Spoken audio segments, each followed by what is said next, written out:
ഇന്ന് തിങ്കളാഴ്ച. ശിവപ്രീതിക്ക് ഉത്തമമായ ദിവസമാണ്. ശിവം ശിവകരം ശാന്തം, ശിവാത്മാനം ശിവോത്തമം, ശിവമാർഗ പ്രണേതാരം പ്രണതോസ്മി സദാശിവം. ഇനി നമുക്ക് ക്ഷേത്രാങ്കണത്തിലെത്തി ദീപാരാധന കാഴ്ച കണ്ടു മടങ്ങാം.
മനുഷ്യസഹജമായ സർവ്വദുഃഖങ്ങളും അമ്മയുടെ തിരുമുമ്പിൽ സമർപ്പിച്ച് നിർവൃതിയുടെ ഭക്തിരസം നുകരുകയാണ് ഭക്തജനങ്ങൾ ചോറ്റാനിക്കര ദേവി സന്നിധിയിൽ.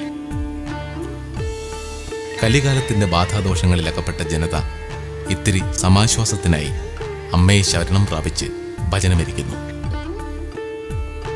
കൊച്ചിയിൽ നിന്നും ഏതാണ്ട് 18 കിലോമീറ്റർ തെക്കുകിഴക്കായാണ് ചോറ്റാനിക്കര ദേവീക്ഷേത്രം കുടികൊള്ളുന്നത്.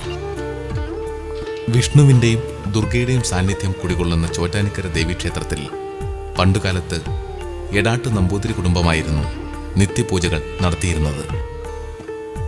കാലക്രമത്തിൽ എടാട്ട് ഇല്ലം അന്യം നിന്നപ്പോൾ ഇവിടുത്തെ ഊരായ്മ അയനിക്കാട് ഇല്ലത്തിന് വന്നു ചേർന്നു.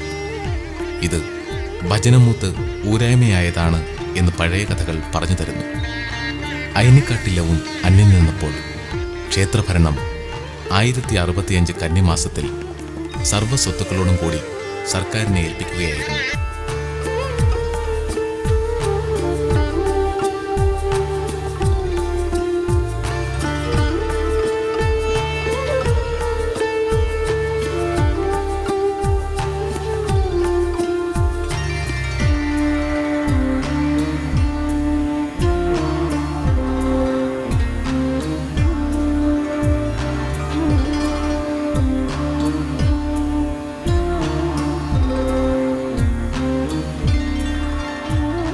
ചോറ്റാനിക്കര ദേവി പ്രതിഷ്ഠയിൽ രാവിലെ മൂകാംബിക സരസ്വതിയുടെ സാന്നിധ്യമുണ്ട് എന്നാണ് വിശ്വാസം.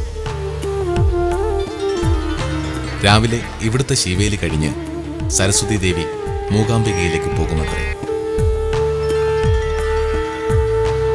ബ്രഹ്മാവ്, മഹാവിഷ്ണു, ശിവൻ, ഗണപതി, സുബ്രഹ്മണ്യൻ, ശാസ്താവ് എന്നീ മൂർത്തികൾ ഇവിടെ ഉപദേവന്മാരായി പൂജിക്കപ്പെടുന്നു.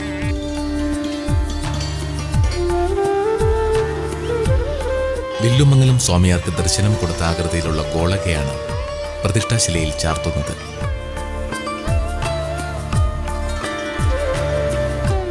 ചോറ്റാനിക്കരയമ്മ ശാന്തമൂർത്തിയും അഭീഷ്ട വരദായിനിയുമാണ്. ആധി, വ്യാധി, പ്രേതോപദ്രവങ്ങൾ മുതലായ ദുരിതങ്ങൾ കൊണ്ട് ക്ലേശം അനുഭവിക്കുന്നവർക്ക് അഭയകേന്ദ്രമാണ് ചോറ്റാനിക്കര.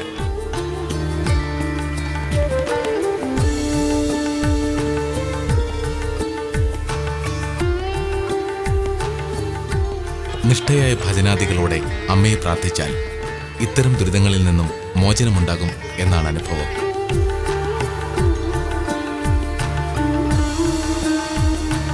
രോഗവും ബാധാദോഷവും മാറുന്നതിനു വേണ്ടി തീർത്ഥക്കിണറ്റിലെ വെള്ളം, പഞ്ചഗവ്യകൃതം, ഗുരുതി എന്നിവ ഇവിടെ പ്രധാനപ്പെട്ടവയാണ്.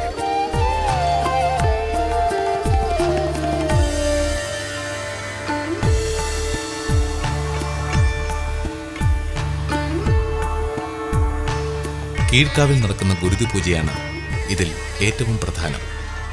പ്രതിഷ്ഠാസ്ഥാനത്തു നിന്ന് കിട്ടുന്ന മണ്ണ് കൂടിലാക്കി ധരിച്ചാൽ യാതൊരുവിധ ബാധാദോഷങ്ങളും ഉണ്ടാവുകയില്ലത്രേ.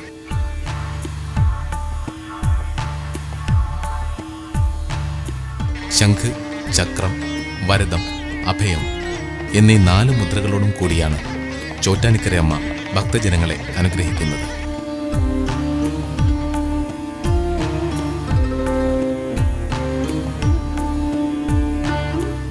കൊച്ചി രാജകുടുംബം ചോറ്റാനിക്കരയമ്മയെ അവരുടെ കുലദൈവം എന്ന നിലയിലാണ് ആരാധിച്ചു പോരുന്നത്.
ശ്രീമദ് ശങ്കരാചാര്യ സ്വാമികൾ ഇവിടെ തീർത്ഥാടനം നടത്തിയിരുന്നു എന്ന് വിശ്വസിക്കപ്പെടുന്നു.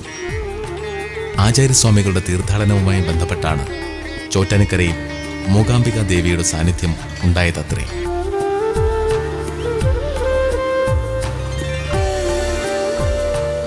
ദേവി ചൈതന്യം ആദ്യമായി പ്രത്യക്ഷപ്പെട്ട സ്ഥലം ശ്രീമൂലസ്ഥാനം എന്ന പേരിൽ ക്ഷേത്രത്തിൽ കാണാവുന്നതാണ്.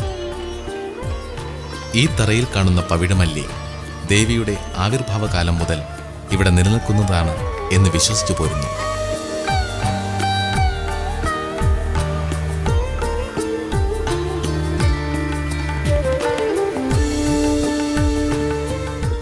ശ്രീകോവിലിന് മുന്നിലായി ജപമണ്ഡപവും വടക്കുഭാഗത്ത് പൂർണ്ണ പുഷ്കല സമേതനായി ശാസ്താവും സ്ഥിതി ചെയ്യുന്നു.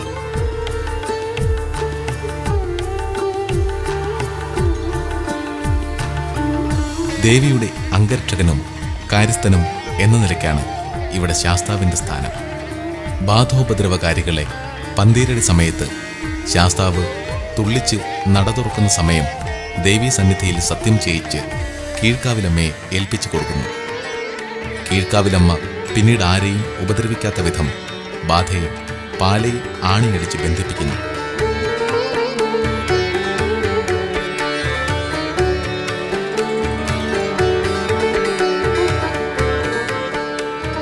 ചോറ്റാനിക്കരയിലെ ഉത്സവത്തിൽ ഉത്രംനാൾ ആറാട്ട് പ്രമുഖമാണ്.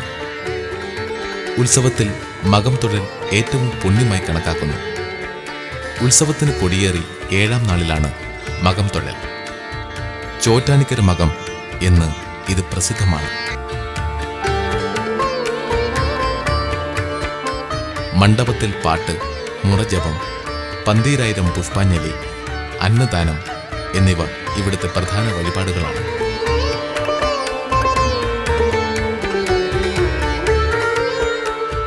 തികച്ചും നിഗൂഢമായ ആധ്യാത്മിക സാധനയുടെ തത്വം ഒളിഞ്ഞിരിക്കുന്ന ക്ഷേത്രാങ്കണമാണ് ചോറ്റാനിക്കര ദേവീ സന്നിധി. ഇവിടെ എത്തുന്ന ഭക്തർ തങ്ങളുടെ സകല പാപങ്ങളും കടന്ന് ശുദ്ധാന്തകരണരായി സായുജ്യം നേടുന്നു.